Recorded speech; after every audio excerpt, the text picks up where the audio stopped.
One of the world's biggest cities has been shut down. Shanghai, home to about 25 million people, is largely at a standstill today as China battles its worst wave of COVID infections since the start of this global pandemic in 2020. Lucy Kraft explains how this lockdown has raised questions about China's so-called zero COVID strategy.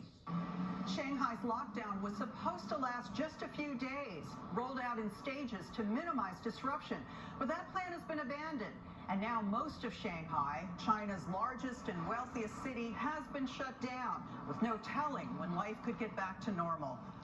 Shanghai's modern streets have been transformed into a post-apocalyptic landscape.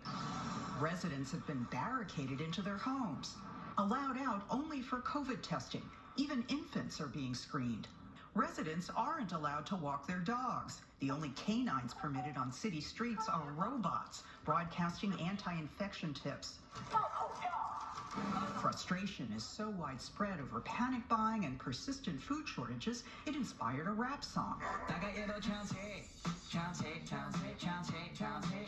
American Sean Ryan lives in Shanghai. Is there any sense at all that this is overkill, that the zero COVID strategy maybe has worn out its usefulness, that there should be a more flexible approach?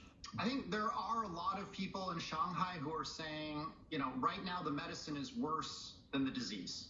We have people who are dying because they can't get access to medical care. How many people have actually died from this recent surge of COVID? And the government has told us zero. It's unclear how long Shanghai's mass lockdown will last. Residents are bracing for possibly weeks of home confinement. But despite the strain on residents, China vows it will maintain its zero COVID policy. Lucy Kraft, CBS Mornings, Tokyo.